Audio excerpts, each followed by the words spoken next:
Mike Pickett. The acceptance of Bitcoin has accelerated tremendously since it began 15 years ago. It's picking up speed at a much faster pace since institutional money managers have applied to the SEC for spot Bitcoin exchange traded fund approval. That appeals to traders who are doing Bitcoin to make money and to get rich. But Bitcoin has a much deeper and more important role in the world than just to serve the rich and the money changers. Anyone following Bitcoin can see signs of a huge bull market in 2024. That, of course, appeals to investors. The biggest problem with Bitcoin is that very few people know what it is, what it's for, and even fewer people know what it does and what it's done for them. It's been disappointing to those of us who have been doing our best to inform others, but only a handful of people have ears to hear. This is especially true for citizens in North America, and particularly in the United States. It appears that those of us who are talking on Twitter, Facebook, Rumble, YouTube, and others seem to be going around in circles, trading information only amongst ourselves. Expanding these circles has been difficult. I talk to people in my circle a lot, but nearly none of them have even heard of any of us on a long list of hodlers and advocates of the most valuable currency ever invented. They turn away from me whenever I bring it up, and I'm losing the interest of others to even associate with me because they know that I'm so excited about Bitcoin I can't keep my mouth shut. A subject that they know nothing about. Why is that? I don't want to lose my friends over it. More than half the adult population in the United States are living from paycheck to paycheck, spending beyond their means, eating out a lot, buying toys and fine homes, cars, boats, and motorcycles on credit. How did this habit come to be? The banks and the governments have encouraged it by lowering interest rates and loosening the qualification on credit cards. Saving money has not been popular in a robust economy, and so many job holders are in trouble as soon as they lose a job. They immediately fall behind as prices of the commodities needed for survival are inflating faster than ever before. When the Fed steps in by raising interest rates to fix inflation, the pressure starts at the bottom of the money pyramid. Jobs become harder to find. Squeezing the job market and raising interest rates to lower inflation puts pressure on workers and small businesses, not on the ones at the top pulling the strings to manipulate the economy. The price of Bitcoin fluctuates with sharper increases and deeper dips in stocks and bonds. But through it all, there's been an increase of more than 150% over the past year as awareness increases. The volatility in the price of Bitcoin is caused by trading, not saving. Traders do not contribute to the true purpose and the core value of Bitcoin. Speculation is for the greedy purpose of making money off the backs of the less informed. Fear and ignorance are effective tools that are used to take the wealth away from an ignorant public. If your intention is to preserve your savings and prepare for things to come, don't get sucked into the trading game. That's the game for Wall Street. It's a game that will be played with Bitcoin when a spot ETF is approved for investment managers as well. It really makes no difference whether it's approved or not. Bitcoin will continue to increase in value. Professional traders have carefully devised methods of stealing money away from the uninformed.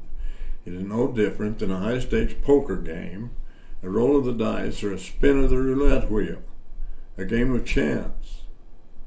If you're normal, middle class, or poor, your future welfare depends on being prepared for things to come, not on gambling with your savings.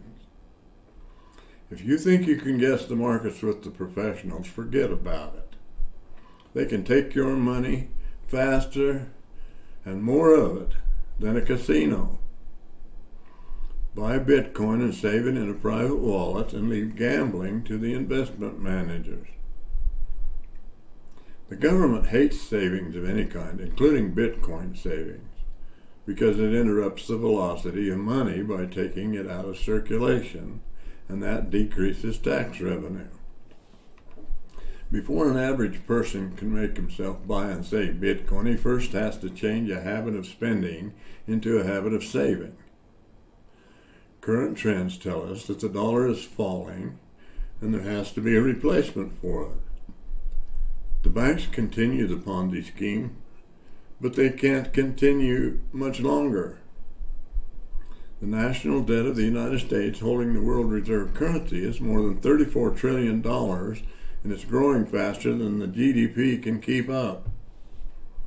It's increasing in the amount of $2 million a minute. The government spends about $1 million more than it takes in annual revenue every 2.5 minutes.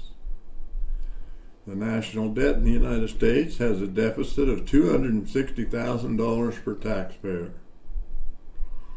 The budget is out of hand, and the problem is increasing faster than it can run.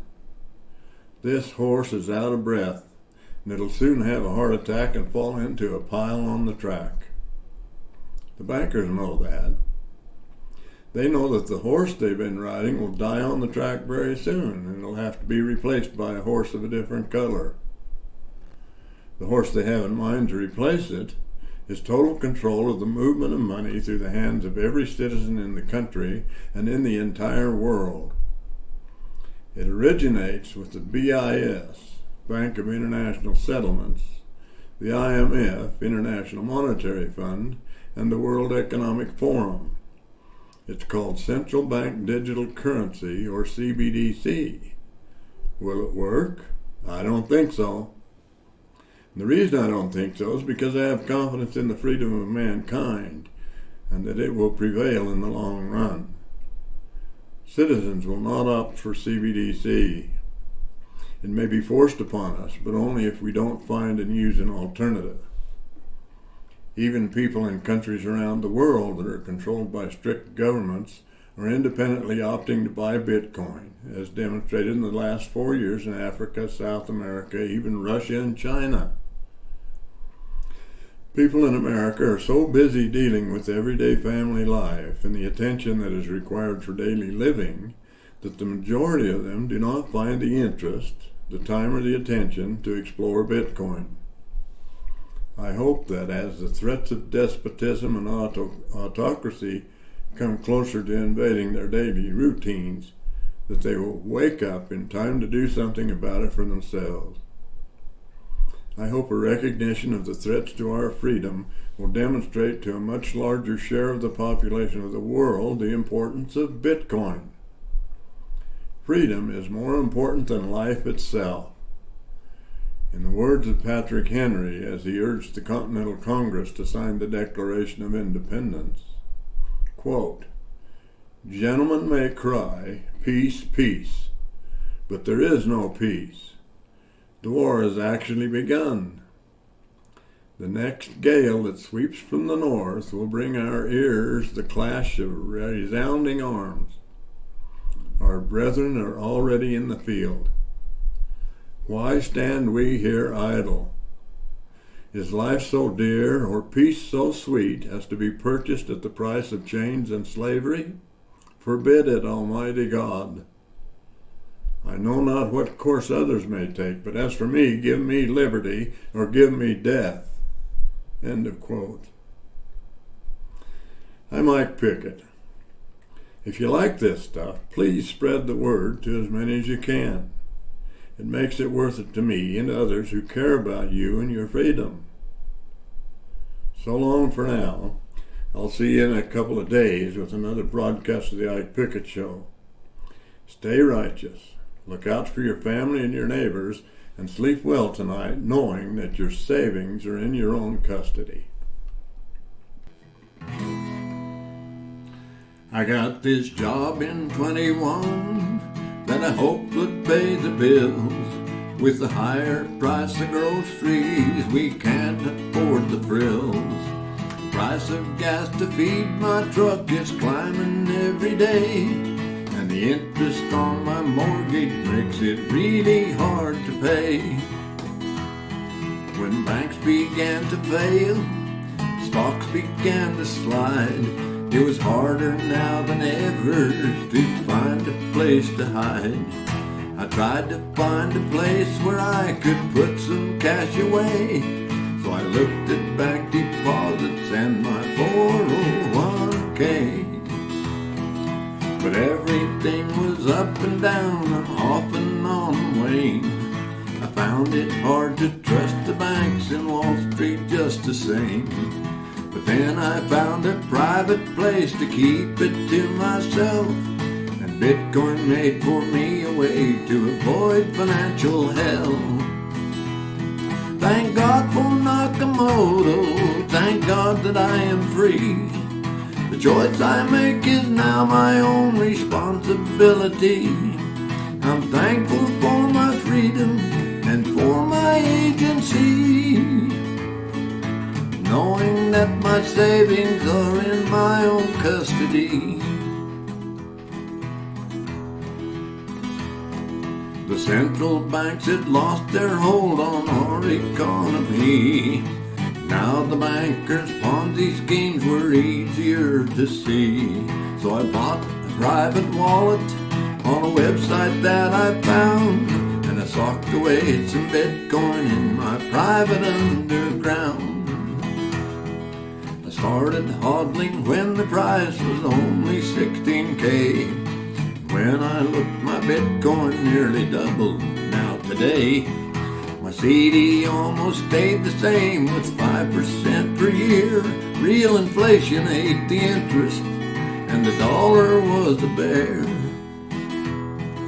So now I'm sleeping well at night with Bitcoin socked away deep in my private wallet with no human hands to play. With my Bitcoin savings that's been growing, by the way, and my private keys that always keep the greedy hands at bay. Thank God for Nakamoto, thank God that I am free. The choice I make is now my own responsibility. I'm thankful for my freedom and for my agency, knowing that my savings are in my own custody. I'm thankful for my freedom and for my agency, knowing that my Bitcoin and my savings are in my own custody.